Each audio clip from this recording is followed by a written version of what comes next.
दोस्तों, क्या आप कल्पना कर सकते हैं कि शांत दिखने वाले समुद्र की गहराइयों में एक ऐसी खामोश मौत, साइलेंट डेथ, तैर रही है जो किसी भी वक्त दुनिया के किसी भी कोने में तबाही मचा सकती है। अब तक हम नॉर्थ कोरिया को सिर्फ जमीन पर मिसाइल टेस्ट करते हुए देखते थे, लेकिन अब किम जोंग उन ने लड़ाई का मैदान बदल दिया है।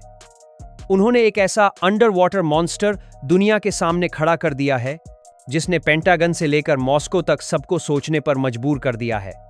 इस वीडियो में हम नॉर्थ कोरिया की सबसे रहस्यमयी और ताकतवर सबमरीन हीरो किम कुन ओक का पूरा पोस्टमार्टम करेंगे। हम जानेंगे कि कैसे लोहे के एक पुराने ढेर को नॉर्थ कोरिया की बात कर कोरिया ने न्यूक्लियर लॉन्चर में बदल दिया। इसमें रूस की सीक्रेट टेक्नोलॉजी का क्या रोल है और क्यों अमेरिका और चीन इस नई डेवलपमेंट से घबराए हुए हैं। सबसे पहले बात करते हैं उस मशीन की जो इस वक्त ग्लोबल हेडलाइंस में है। सितंबर 2023 में नॉर्थ कोरिया ने अपने नौसैनिक इतिहास, नेवल हिस्ट्री का सबसे बड़ा प्रोजेक्ट दुनिया को दिखाया, सबमरीन नंबर 841, जिसका नाम हीरो किम कुन ओक रखा गया। वेस्टर्न एनालिस्ट्स पहले इसे सिर्फ प्रोपेगेंडा मान रहे थे, लेकिन जब सैटेलाइट इमेजेस और लॉन्च की हाई रिजोल्यूशन तस्वीरें सामने आईं, तो डिफेंस एक्सपर्ट्स के होश उड़ गए। यह कोई नई बनी हुई सबमरीन नहीं है, बल्कि यह 1950 के दशक की सोवियत युग की Romeo class diesel electric submarine का एक हाईली मॉडिफाइड वर्जन है। लेकिन दोस्तों, इस मॉडिफिकेशन में ही असली खतरा छिपा है। नॉर्थ कोरियन इंजीनियर्स ने इस पुरानी सबमरीन के सेल, यानी वो टावर जो सबमरीन के ऊपर होता है, के पीछे एक बड़ा सा मिसाइल हम्प जोड़ दिया है। यह डिजाइन दे कि खने में किसी फ्रैंकेनस्टीन मॉन्स्टर जैसा लगता है, एक अजीब और भयानक बनावट। इस हम्प के अंदर 10 vertical launch system tubes fit किए गए हैं। टेक्निकल एनालिसिस से पता चलता है कि इनमें 4 बड़े ट्यूब्स हैं जो नॉर्थ कोरिया की भारी भरकम पुगगुक्सोंग SLBMs सबमरीन लॉन्च्ड बैलिस्टिक मिसाइलें के लिए हैं, और 6 छोटे ट्यूब्स हैं जो शायद हवासाल सीरीज की न्यूक्लियर कैपेबल क्रूज मिसाइलों के लिए हैं। इसका सीधा मतलब यह है कि यह सबमरीन पानी के नीचे से ही अलग अलग रेंज और पेलोड वाली मिसाइलें फायर कर सकती है, जो इसे एक चलता फिरता न्यूक्लियर बेस बनाता है। अब आपके दिमाग में सवाल आ रहा होगा कि अगर यह 1950 की टेक्नोलॉजी पर आधारित है, तो अमेरिका इससे डर क्यों रहा है? इसका जवाब थोड़ा कॉम्प्लेक्स है। देखिए, हीरो किम कुन ओक एक डीजल इलेक्ट्रिक सबमरीन है, न्यूक्लियर पावर्ड नहीं। इसका मतलब इसे अपनी बैटरियों को चार्ज करने के लिए बार बार समुद्र की सतह पर आना पड़ेगा। जब यह चलती है तो इसके पुराने इंजन बहुत शोर करते हैं, जिसे अमेरिका के एडवांस्ड सोनार सिस्टम आसानी से पकड़ सकते हैं। डिफेंस की भाषा में इसे नॉइजी सब कहा जाता है। लेकिन यहीं पर किम जोंग उन की स्ट्रैटेजी काम आती है।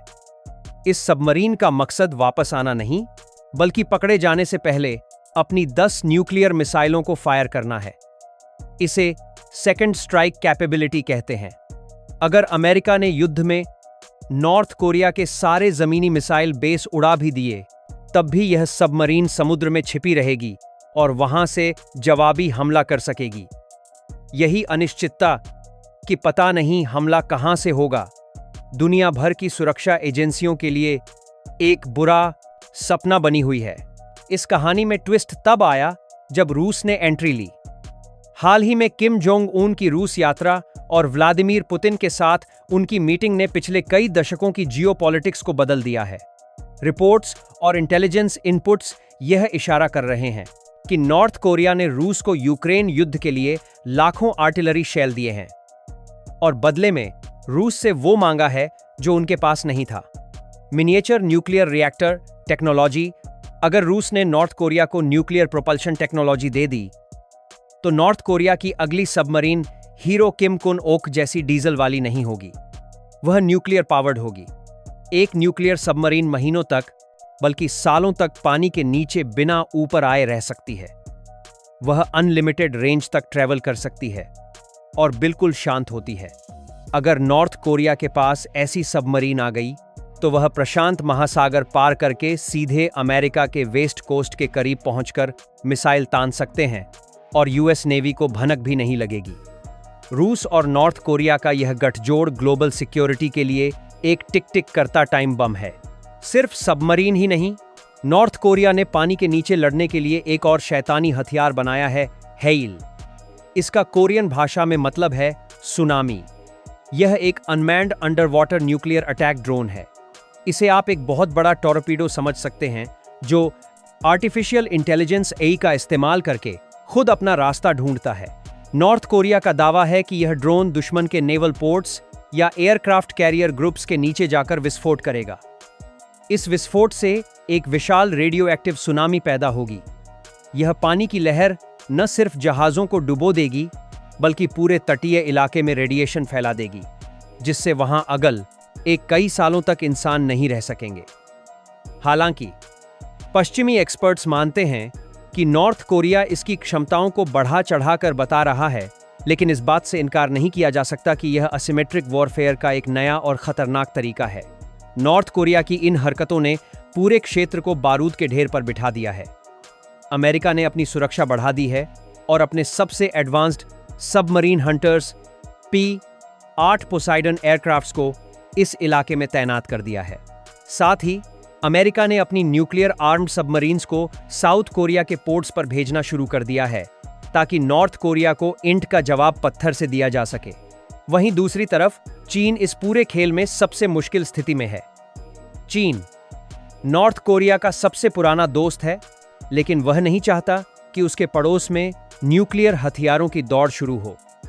नॉर्थ कोरिया की वजह से आज जापान और साउथ कोरिया अपनी मिलिट्री पावर बढ़ा रहे हैं और अमेरिका के और करीब जा रहे हैं, जो चीन के लिए बिल्कुल अच्छी खबर नहीं है।